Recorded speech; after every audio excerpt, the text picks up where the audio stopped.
We are looking to enhance the Sports Heroes project from the YByte Python curriculum available at www.ybyte.in. Previously, we enhanced our comparative analysis to tell us, for example, the union, the intersection, as well as a single tournament winner.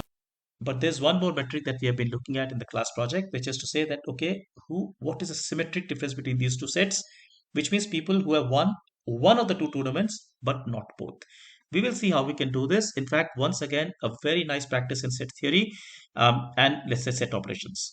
Let's just understand how we can do this. Now let's see how we can do this. In fact, the idea is quite simple. Previously, we used a symmetric difference.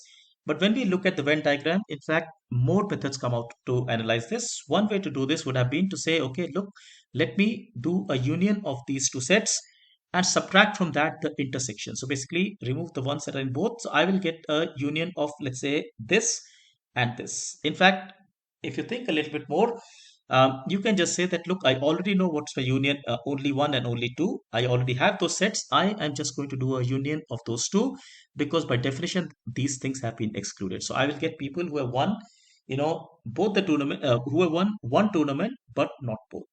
In fact, the same idea can then be extended to three sets. I already have only one, only two, and only three available.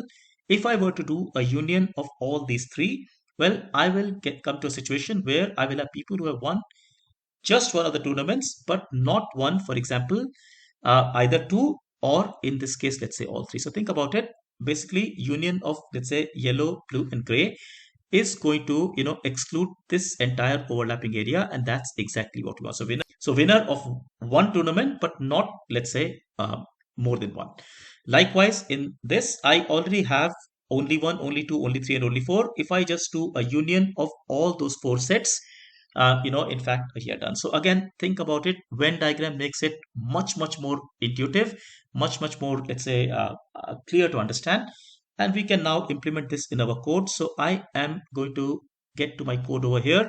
We already have, for example, all the winners of single tournaments. So I'm just going to say, let's say, so let's just call it sim diff. So I'm just going to say, well, sim d is, for example, an empty set to start with. I am just going to find a union of everything that's a part of the single tournaments as we just discussed, right, from the Venn diagram. So all I'll do is that I will just say, well, okay, for kk in range n, I know there are n such sets, from the definition of the problem. I will just keep doing sim d is equal to, sim d union with single tournaments, say kk. So basically it's going to take every tournament and form a union of all that. Now these are the people. So how do we print these on the file? Well, I will just go and say, look, these are the ones who have won only one and not both. So let's just take this over here. So that's my symmetric difference, equivalent of that for multiple sets. So I'll just come here and I'll go and say, well, winner only one, but not more than one. So only one tournament they have won, but they have not won more than one. But obviously this is going to be sim d.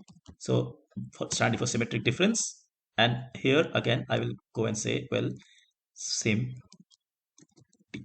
Now, when I run this piece of code, if I go down all the way to the bottom, notice it tells me winner only one, but not more than one. So in this case, look, winner only Wimbledon, not French Open. There are 34 of those. Again, really no surprise.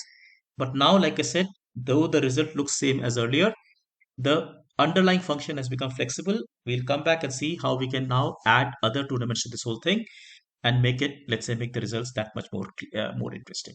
I hope this has been interesting to you.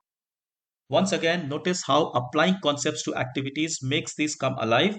And you see how interesting these problems are, sitting at the intersection of data, mathematics, logic, and how we can use programming to solve them, right? Look at our website, www.ybyte.in, because that is how we learn Python programming. Take care. Thank you so much. Bye-bye.